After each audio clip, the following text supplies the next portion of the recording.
Bienvenue dans cette vidéo dans laquelle je vous propose d'explorer ensemble le matériel nécessaire pour commencer le brush lettering. Vous allez voir, il ne faut pas grand chose mais des éléments de qualité et je vais me faire un plaisir de vous les montrer, de les tester avec vous pour vous convaincre d'investir dans ces quelques petits éléments. C'est parti!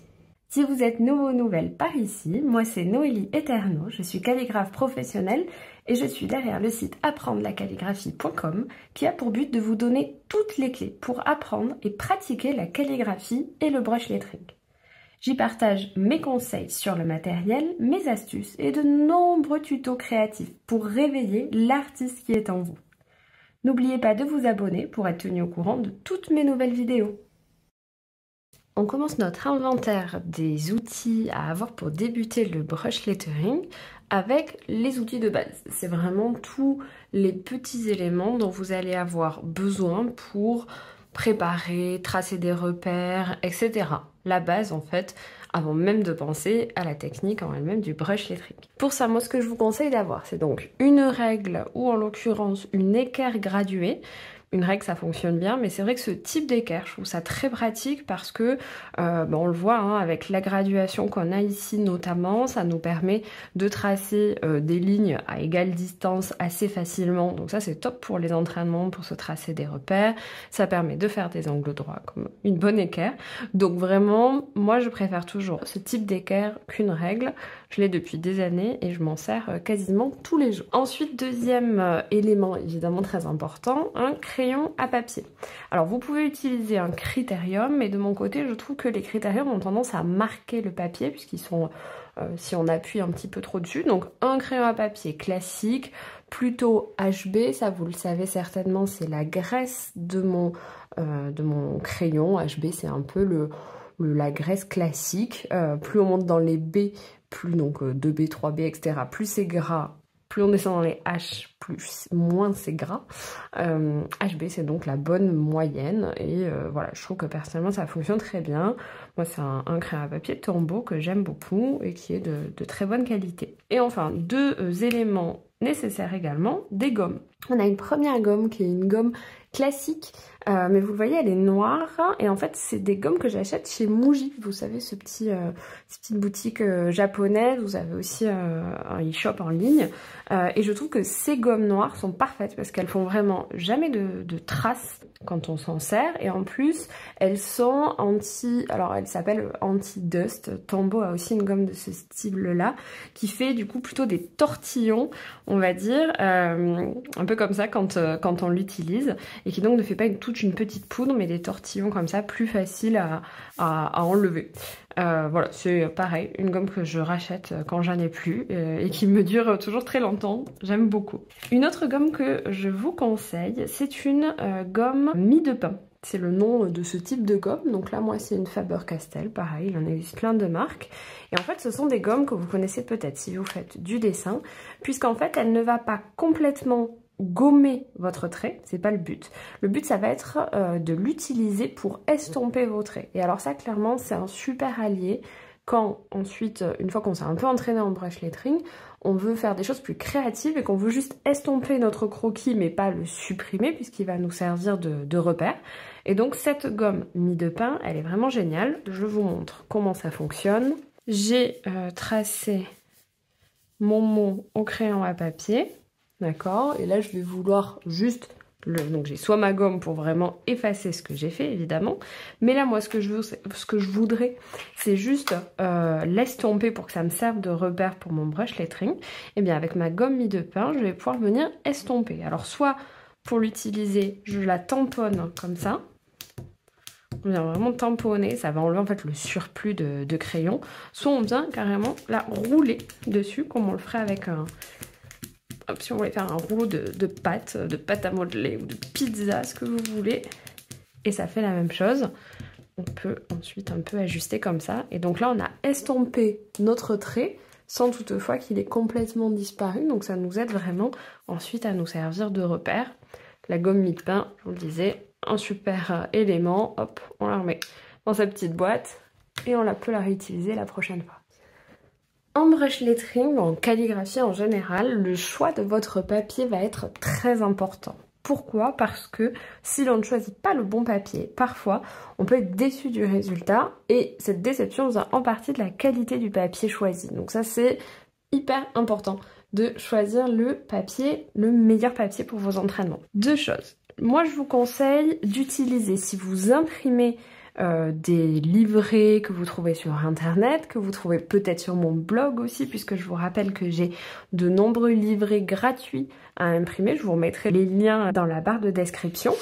Et donc, ce que je vous conseille, si vous imprimez ces papiers, c'est de les imprimer sur du papier pour impression laser. Ce sont des papiers qui ont une trame, un grammage resserré et qui a un grammage de 120 grammes versus le papier classique d'impression qui est un papier de 80 grammes. Alors je ne sais pas si à la vidéo on voit bien, on voit la différence, mais on la voit clairement au toucher et je vais vous montrer avec un feutre pinceau puisque ça sera d'autant plus parlant. Je vais vous montrer le rendu avec l'un comme avec l'autre. Donc si on se met à ma gauche, ici j'ai le papier pour impression laser, je viens faire une canne. Et si je fais la même chose à côté sur mon papier 80 grammes, donc au-delà du fait que c'est moins agréable, hein, parce que mon papier il est moins lisse, on le voit ici, on est sur un papier 80 grammes où la couleur va beaucoup plus pénétrer et va un petit peu filer dans les trames du papier. Là où sur du papier pour impression laser, on aura un rendu beaucoup plus propre. Si vous voulez plutôt avoir directement du papier avec des repères. Ce que je vous conseille, ce sont les blocs Rhodia. Rhodia, vous connaissez sûrement, c'est une marque connue. Ils ont des blocs, ce sont des blocs orange. Les oranges, ils ont des petits carreaux. Moi, ce que je préfère, sont ces blocs noirs. Donc, on le voit, ce sont des dot pads. Et donc, un dot pad, qu'est-ce que c'est? C'est un bloc qui a des points, comme vous le voyez ici. Je vous montre de plus près. Des points comme éléments de repère. Donc, ça fait que c'est un peu plus léger que des carreaux qui sont parfois un peu trop visibles comme repère quand on fait de la calligraphie. Et là, ils sont vraiment super et la qualité de papier est très agréable pour le coup avec les blocs Rhodia. Et là, en fait, il suffit de se dire, ah bah tiens, moi je vais travailler sur cette zone-là et de venir comme ça tracer nos différentes formes, peu importe. Et on a vraiment un rendu de papier agréable et des repères directement faits. Moi, c'est un bloc que j'utilise énormément et que je vous conseille complètement d'utiliser de votre côté. Le papier qui va nous intéresser maintenant, c'est du papier que l'on va utiliser plutôt pour des petites réalisations, des cartes, des choses comme ça. On est moins sur de l'entraînement, mais plus sur de la réalisation. Ici, on a un bloc Pantone que je conseille toujours énormément. Ce que j'aime dans ce bloc, donc c'est la marque Clairefontaine, c'est que c'est un bloc de papier multitechnique. C'est-à-dire que c'est un bloc qui va être plutôt épais, un peu comme du papier canson, hein, on le voit, il a un grammage de 250 grammes par mètre carré, donc c'est un grammage épais, c'est un papier cartonné, mais qui va rester bien lisse. C'est un bloc aussi qui va être beaucoup moins cher que du papier aquarelle. Donc ça, voilà, pour s'entraîner, pour s'amuser, c'est quand même super parce que le papier aquarelle, c'est quand même très coûteux. Et ce bloc ici, c'est en format A5, mais ça existe aussi en plus petit encore, ou en format A4 ou en format A3. Donc vous devrez trouver votre bonheur. Moi, c'est le bloc que j'utilise quasiment pour toutes mes réalisations, pour mes défis quali, pour voilà, tous les défis créatifs que je peux faire, parce qu'il supporte un petit peu d'eau, on peut mixer les couleurs ensemble, c'est génial. Si vous avez envie de faire une réalisation, une carte un peu plus simple, c'est-à-dire que vous allez rester sur du brush pen sans eau, sans mix de couleurs, mais que vous avez envie d'avoir quelque chose de qualitatif, n'hésitez pas à acheter ces fiches Bristol, donc c'est la marque Exaconta.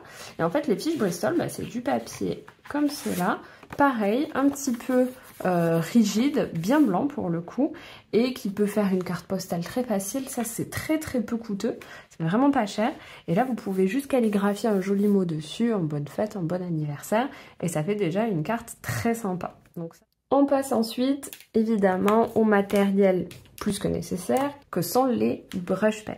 Les brush pens, il en existe de plein de marques. J'ai d'ailleurs une vidéo dans laquelle je vous montre toutes les marques de brush pens que j'ai pu tester. Je vous donne mon avis détaillé. Ici, l'idée, ça va pas être de détailler tout ça ensemble, mais plutôt de voir avec quels éléments débuter déjà. Qu'est-ce que je vous conseille d'avoir pour débuter?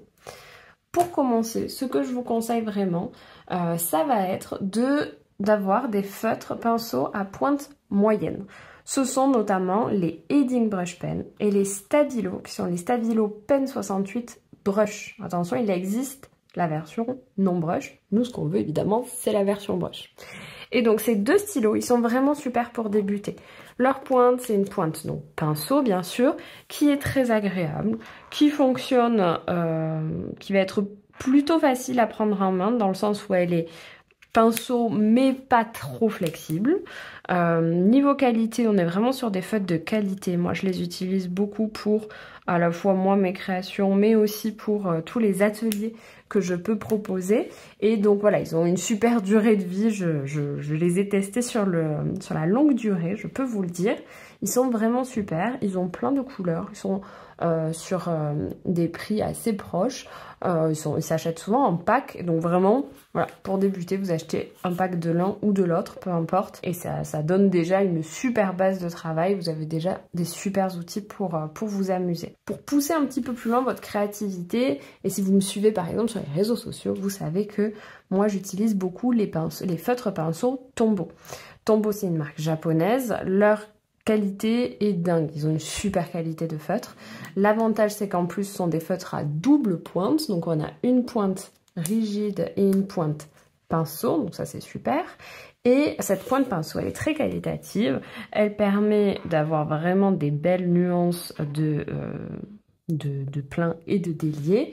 Et l'avantage surtout c'est qu'il y a énormément de couleurs, il y a plus de 100 couleurs différentes. Donc ça c'est super, ce sont par ailleurs des feutres que l'on va vraiment pouvoir mixer entre eux.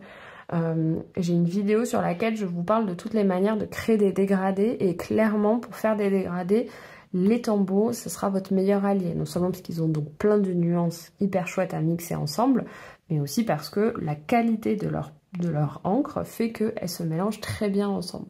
En revanche, ils sont un peu plus flexibles, donc un peu plus difficiles à prendre en main et un peu plus coûteux. Donc pas forcément pour débuter si vous n'avez jamais fait de brush lettering, mais une fois que vous avez commencé, que vous vous sentez un peu plus à l'aise, ça sera des feutres qui seront vraiment super pour vous. On a ensuite la catégorie des brush pens à petite pointe, d'accord? Donc ces brush pens à petite pointe, ils vont être très intéressants à utiliser également, notamment parce qu'ils permettent du coup de calligraphier en plus petite taille. Ils vont être super pour un bullet journal, pour des enveloppes, pour quelque chose de plus petit. Il y a deux marques, grosso modo, qui proposent des brush pens à petite pointe. Moi, je les aime tous les deux. On a les feutres Tombow Fudenosuke. Donc, c'est vraiment Fudenosuke qui veut dire pinceau en japonais, mais qui représente ces pinceaux de petite taille, ces feutres pinceaux de petite taille. Et on a les Pentel Art Brush, qui vont aussi être pinceaux. Donc, ce sont ces feutres-là. Alors, attention, faites bien, soyez attentifs si vous les achetez. Ceux-là, ils ont un corps un peu pailleté. Et ils existent de la même façon en corps non pailleté, on sera sur du orange bien plus mat on va dire, et là pour le coup c'est un feutre qui n'est pas pinceau, qui est un feutre classique, donc faites bien attention si vous les achetez à ne pas vous tromper, ça serait dommage. Et donc ils ont une pointe qui est plus rigide, beaucoup plus rigide que les pinceaux à pointe moyenne, mais qui permet également de faire des très beaux pleins et déliés. Donc ça dépend un peu des gens. Je sais que moi dans mes ateliers, j'ai des personnes qui préfèrent vraiment les pointes moyennes, d'autres qui préfèrent vraiment les petites pointes. Testez, amusez-vous, entraînez-vous aux deux. C'est intéressant aussi de s'entraîner aux deux et de ne pas s'enfermer dans une pratique ou une autre. Les deux sont intéressants et sont pour des réalisations différentes. Donc je trouve que c'est intéressant d'avoir les deux, peut-être un feutre pinceau moyen, un feutre pinceau petit, vous entraînez et utilisez celui qui vous plaît le plus en fonction de vos envies. En bonus, deux éléments qui ne sont pas nécessaires pour débuter le brush lettering mais qui peuvent assez vite vous être utiles.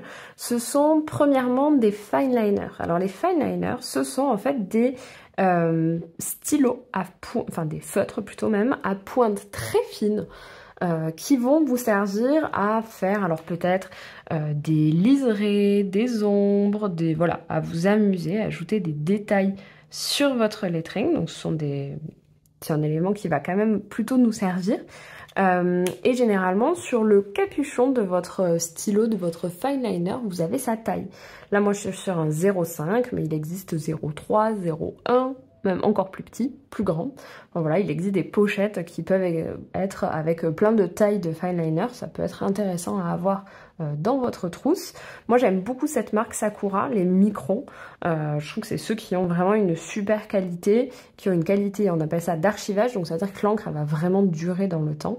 Elle est indélébile. Vous allez d'ailleurs pouvoir mettre de l'eau dessus. Ça peut être aussi utile et bon à savoir si vous faites un peu d'aquarelle ou même pour certaines techniques créatives de brush lettering. Deuxième petit élément bonus, un stylo gel roller blanc. Alors moi j'aime bien les Jelly Roll qui fonctionnent bien sur l'encre. En fait on va avoir du mal à trouver quelque chose qui est très opaque de suite.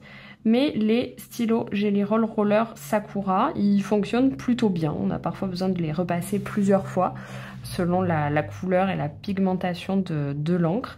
Mais ça aussi, voilà, ça va permettre de mettre un peu de relief. Donc n'hésitez pas à en tester différentes marques. On en trouve pas mal dans les papeteries.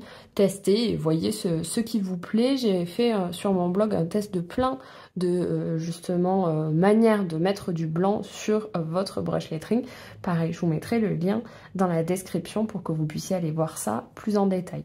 On a fait le tour de tous les éléments dont vous avez besoin pour débuter le brush lettering. Donc vous le voyez, il y a pas forcément besoin d'un énorme matériel, mais quelques éléments bien sélectionnés pour leur qualité. Il vaut vraiment mieux toujours avoir un papier de qualité, un brush pen de qualité qu'avoir une énorme palette et plein de choses en quantité, mais de très faible qualité. Donc privilégiez vraiment la qualité, surtout quand vous débutez, pour que les outils ne soient pas un obstacle à votre apprentissage. J'espère que ces précisions sur le matériel vous ont intéressé. N'hésitez pas à me faire part de tous vos commentaires si vous avez d'autres éléments que vous aimez ou si vous avez des questions sur ce matériel ou sur d'autres matériels. Posez-les-moi en commentaire, je serai ravie de pouvoir vous y répondre. N'hésitez pas à liker cette vidéo si son contenu vous a plu, à vous abonner à ma chaîne si vous avez envie d'en savoir toujours plus sur la calligraphie et le brush lettering. Et moi je vous dis à très vite pour de nouvelles vidéos.